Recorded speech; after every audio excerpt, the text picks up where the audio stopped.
Hello, students. I hope you all are in the pink of your health. I am Chhabi, English teacher, D.A.V Public School, Bhagalpur. Today I am going to explain you a chapter from your English literature book, Class 6, D.A.V Board. The chapter's name is Leisure, and it is a poem written by W.H. Davies. Let us have some ideas about the author W.H. Davies or William Henry Davies. He was an English poet born in a poor family in Wales. He has basically written about nature or life on the road. His style of writing is natural, simple, and earthy, or plain and unsophisticated. This poem Leisure depicts or shows the predicament, unpleasant and difficult situation of the modern man who has gained the whole world but lost his own soul or peace of mind, his happiness. Coming on to the chapter, let us understand the meaning of leisure at first. It means free time. The poet W.H. Davies has expressed his feelings about nature, so we can say that it is a nature poem. Through this poem, he expresses his sadness to see the rushed and hectic life of modern men who have no time to appreciate the beauty of nature. They can't spare some moments from their busy schedules to watch or stare at the different aspects of natural beauty. Today's man has achieved various things in life but has lost his own peace of mind. He is running behind the luxuries, comforts, and materialistic pleasures of life. As the poet is expressing his sorrow to see the degradation of modern man, who is full of a lot of worldly comforts but lacks his own soul, which can be attained if we heal ourselves through natural beauty. Before starting the chapter, there are some pre-reading tasks. Let us have a look at them. It has been questioned that what do we do in our free time, and at least 5 things should be listed which we want to do but cannot do due to the lack of time. Further, it is asked whether we enjoy the fast and hectic life of a metro city or the slow and peaceful village life which is far away from a city. In the same way, a list of at least 5 places or hill stations is to be prepared that we would like to visit and why. As everyone answers these questions, a clear idea about the poem crops up in the mind. Now let us read the poem and try to understand what the poet wants to convey through it.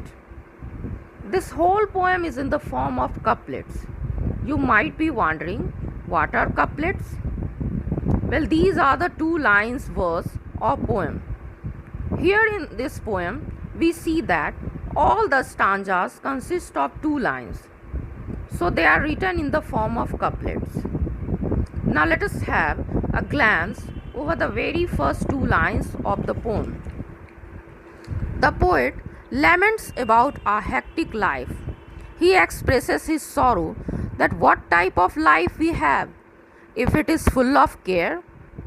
Care here means anxieties, worries, burdens, troubles, etc. We don't have time to stand for some moment and stare at the beauty of nature around us. We are so busy with our works or totally engrossed in this materialistic world that we can't spare few moments from our busy schedule to watch the natural things spread all over. In the next 2 lines, the poet says that we don't have enough time to stand beneath the boughs or branches of the trees to feel ourselves relaxed. We lack time to stand in the lap of nature. Those animals, such as sheep or cows, are very lucky to spend their time with nature. They are busy grazing pastures in the field for hours. They are far better than us as they are very close to nature. We human beings always keep complaining about the shortage of time, but the real fact is that we have kept ourselves very busy with our intense desires, which can never be fulfilled. Again, in further two lines, the poet expresses sadness and says that when we pass through woods or forest, we never stop even for a moment to watch it as we are only busy with us. The forest has its own beauty, although it is full of plants, trees, and creepers. Their beauty can be a source of pleasure too. We never see such animals like squirrels hiding their nuts in grass. Why do the squirrels hide their nuts in grass? For their difficult time, such as winter or rainy season. But who cares?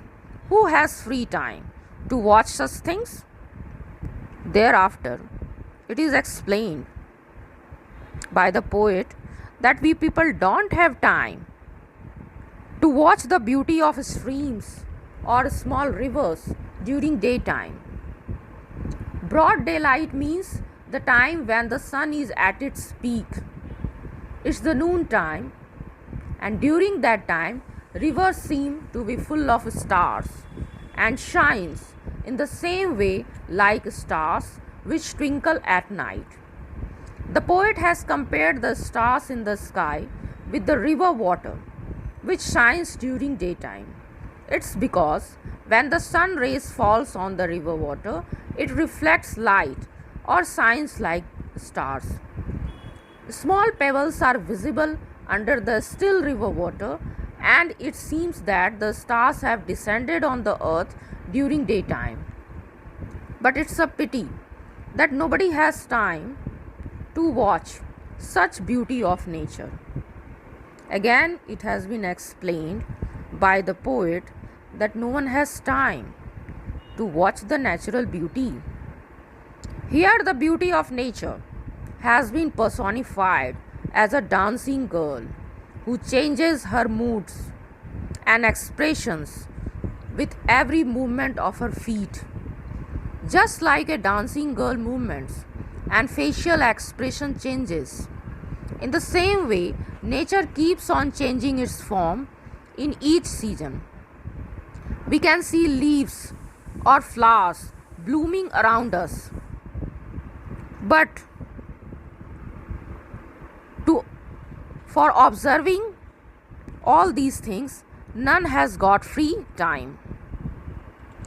So the poet expresses his grief and says that our life is very poor because it is full of anxieties and burdens only. We don't have enough time to look around us and stare at natural beauty. We are only full of our intense desires, which keeps on raising day by day. The poet has personified the beauty of the world as or nature around us, which we fail to observe because of a lack of leisure. Dancing feet and enchanting smile symbolically refer to various aspects of the beauty around us. So, students, this whole poem is a message to all of us to spare some time with nature, keeping aside our busy schedules. After all, nature is the real beauty, and there are a lot of things to be observed in it in order to derive true delight and heartiest pleasures. Students, one more thing is there. You can notice the rhyming words of this poem also. Look at the last word of each line and find out the pair of rhyming words. These words are care, stare, bows, cows, pass, grass, daylight, night, glance, dance, and can, began. Figure of speech such as alliteration has also been used in this poem. For example, stand and stare in the second line, beneath the boughs in the third line, when woods we pass in the fifth line, streams full of stars like skies at night in the eighth line, no time to turn in the ninth line, and no time to wait till her mouth can in the 11th line. Alliteration, as you know, is the occurrence of the same sound at the beginning of closely connected words. Here is another example of alliteration in the form of a tongue twister. Speak it aloud 3 times without stopping.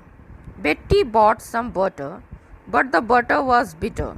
So Betty bought some bitter butter to make the bitter butter better. Another figure of speech used here is repetition.